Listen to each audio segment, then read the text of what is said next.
हरियाणा में। यूं तो बीजेपी ने प्रचंड बहुमत से जीत हासिल कर ली और यह जीत 2014 और 19 से बड़ी रही, लेकिन बीजेपी अंदरूनी कल से वहां ऊंच रही है। वहां लगातार जो सीएम के फेस हैं, जो 3 फेस से लगातार दिल्ली का दौरा कर रहे हैं, कोई नड्डा से मिल रहे हैं, कोई अमित शाह से मिल रहे हैं, और इस जो खाई है, इस खाई को अमित शाह पाटने के लगातार प्रयास कर रहे हैं। जो अंदरूनी कला हरियाणा में निकल के आया, सब अपने अपने को सीएम फेस जो है वो साबित करने में लगे हुए हैं। सबके पास अपने अपने विधायक की टोली है। चाहे बात कर ले राव इंजत की, उनके पास बताए जा रहे हैं कि 15 से 20 विधायक राव इंद्रजीत के पास है। फिर आ जाए अनिल विज के पास, उनके पास भी बताए जा रहे हैं कि 10 विधायक के आसपास उनके पास है। और नायब सिंह सैनी, उनके चेहरे पे तो चुनाव हुई और दिल्ली भी चाहती है उनको जो है वहां मुख्यमंत्री बनाना। तो ये 3 चेहरे हैं और तीनों में विवाद है। तीनों विधायक जो है तीनों में अलग अलग बटे हुए हैं और इस बंटवारे को पाटने के लिए अमित शाह हरियाणा जा रहे हैं और अमित शाह जो है विधायकों की बैठक करेंगे और वहीं जो है मुख्यमंत्री का चेहरा डिसाइड करने वाले हैं। पहली बार अमित शाह कहीं जा रहे हैं, इससे पहले अमित शाह कहीं नहीं गए। उस बीच खबर क्या है, खबर अभी नई क्या है, वो नई खबर की भी चर्चा करेंगे। और सीजीआई चंद्रचूड़ ने रिटायरमेंट से पहले रिटायर होने के करीब आ रहे हैं धीरे धीरे, और उससे पहले सीजीआई चंद्रचूड़ ने क्या कहा। उस वक्त जब चुनाव को लेकर, चुनाव प्रणाली को लेकर सवाल उठाए जा रहे थे, सुप्रीम कोर्ट ने चुनाव आयोग को नोटिस भी दे दिया। मतलब ये कहे कि सुप्रीम कोर्ट तो सुप्रीम है, सुप्रीम पावर है, और उस सुप्रीम पावर का इस्तेमाल करके चुनाव आयोग को निर्देश दिया, आदेश दिया, पत्र लिखा कि चुनाव आयोग कदम उठाए। चुनाव आयोग को कहीं ना कहीं सुप्रीम कोर्ट की तरफ से भी नकेल कसने की जो है प्रयास शुरू हो गए हैं, क्योंकि कांग्रेस है, कांग्रेस के कई सांसद जो है, जो चुनाव हुई, जो चुनाव प्रणाली पर हरियाणा में सवाल उठाए, उसको लेकर के जो कांग्रेस के कई सांसद, चाहे वो पप्पू यादव हो या एक और राज्यसभा सांसद है, उन्होंने भी कहा कि सुप्रीम कोर्ट इस मामले में इंटरफेयर करे और सुप्रीम कोर्ट जो है ईवीएम हटा के बैलेट पेपर लेकर के आए। उस बीच जब पप्पू यादव जैसे नेता कह रहे हैं कि सुप्रीम कोर्ट जो है ईवीएम की फॉरेंसिक जांच करें, उस बीच सीजर चंद्रचूड़ का बयान क्या आ गया वो आपको बताएंगे। उस बीच सुप्रीम कोर्ट ने चुनाव आयोग को क्या आदेश किया वो आपको बताएंगे। और हरियाणा में बीजेपी आपसी कल से ऊंच रही, हमने आपको बताया। अब आते हैं सीधा बयान पे कि क्या है सीधा बयान जिससे हलचल मची हुई है। चलिए सीधा आप सबसे पहले चले आइए चंद्रचूड़ पे। सीजीआई चंद्रचूड़ क्या कह रहे हैं, उस वक्त कह रहे हैं, समझिए, जिस वक्त देश की सबसे पुरानी पार्टी, जिस वक्त 75 साल में जो नहीं हुआ, कांग्रेस ने वो किया। चुनाव प्रणाली पर सवाल उठाए, ईवीएम पर सवाल उठाए, 20-20 विधानसभा सीटों पर फिर से चुनाव करने की मांग चुनाव आयोग से की जाकर के लिखित शिकायत दी। चुनाव आयोग में मज ट्वीट नहीं किया, कांग्रेस थे उस वक्त। सीजीआई का बयान क्या आया, ये महत्वपूर्ण है। देखिए सीजीआई क्या कह रहे हैं। मेरा मन भविष्य और अतीत को लेकर चिंताओं से भरा हुआ। मैं खुद से सवाल पूछता हूं कि क्या मैंने वह सब किया जो मैंने तय किया था। इतिहास मेरे कार्यकाल को कैसे याद करेगा। सुप्रीम कोर्ट सुप्रीम होता है और सीजीआई न्याय देने का काम करते हैं, और सीजीआई चिंता में है। क्या हमने वह काम किया जो हमें करना चाहिए था। सीजीआई चिंता कर रहे हैं। सोचिए, देखिए, फिर से पढ़ देता हूं। मेरा मन भविष्य और अतीत को लेकर चिंताओं से भरा हुआ है।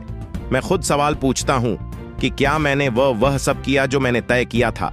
इतिहास मेरा कार्यकाल कैसे याद करेगा।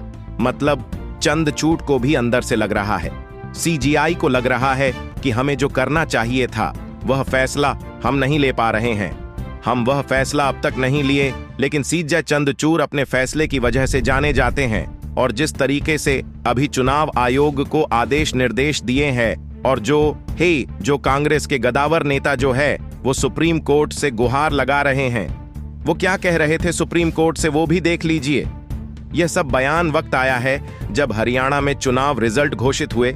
देखिए, कांग्रेस के राज्यसभा सांसद आनंद शर्मा ने अपने ट्वीट में लिखा, हरियाणा का फैसला चौंकाने वाला है। यह अविश्वास है और इसे स्वीकार करना मुश्किल है। यह फैसला कांग्रेस के लिए दिख रही लहर के खिलाफ है। विश्वास और वैधता बहाल करने के लिए सुप्रीम कोर्ट को आक्षेप करना चाहिए और पेपर बैलेट को वापस लाना चाहिए, जैसे कि सभी प्रमुख लोकतांत्रिक लोकतंत्र में होता है।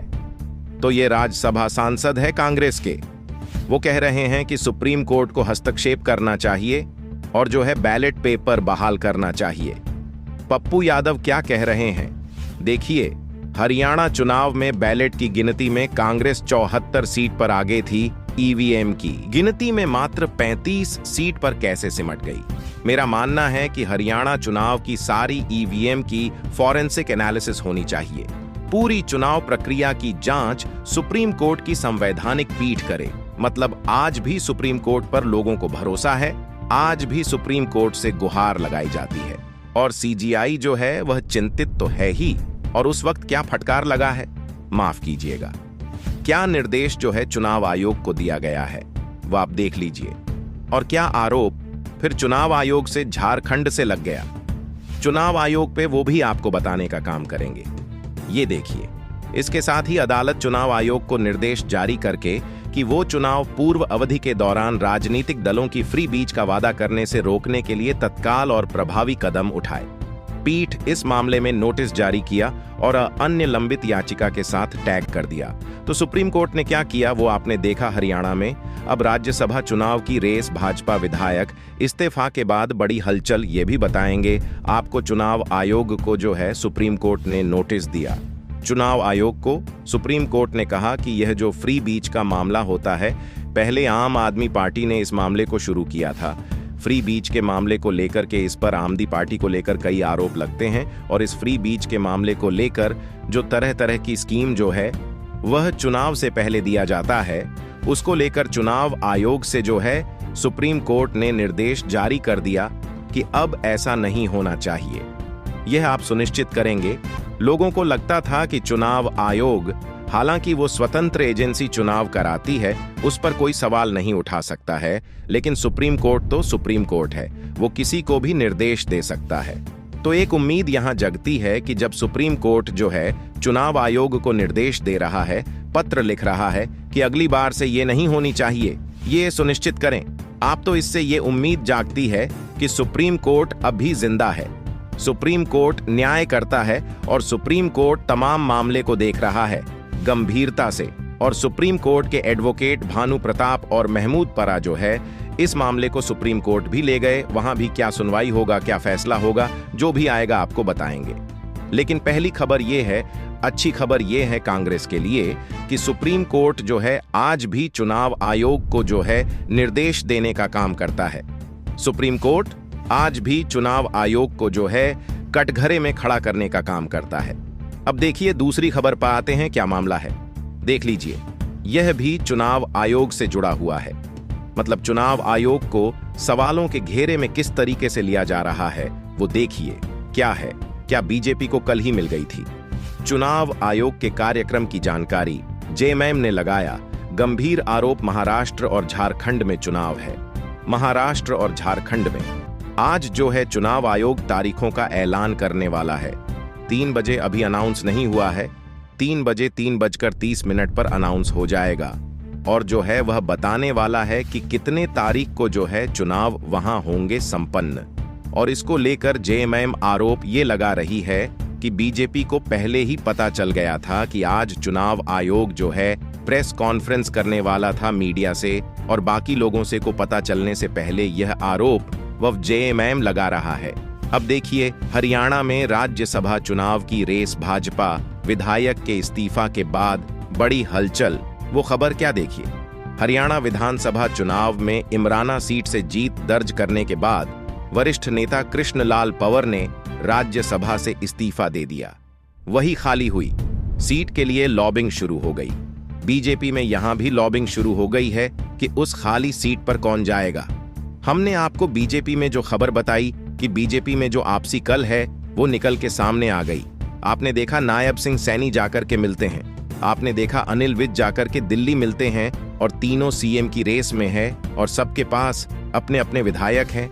लेकिन इस बार मजबूती से जो मांग है वो राव इंद्रजीत की है, जो यादव बिल्ड से आते हैं, जिनके पास 12-11 बताए जा रहे हैं कि यादव विधायक है, तो उनकी उनकी दावेदारी यहां पर जो है सबसे मजबूत है। हालांकि अनिल भी इन सब में सबसे सीनियर है, लेकिन दिल्ली चाहती है नायब सिंह सैनी को वहां पर मुख्यमंत्री प्रोजेक्ट करना, क्योंकि उनके चेहरे पर ही चुनाव हुआ।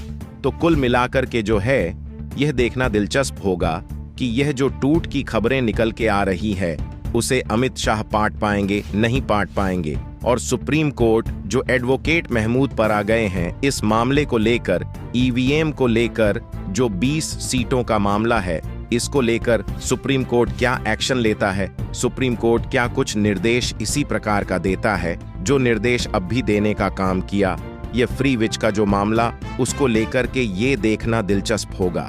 तो फिलहाल इस खबर में इतना, मिलते वीडियो तो बैब हमारे साथ बहुत बहुत धन्यवाद।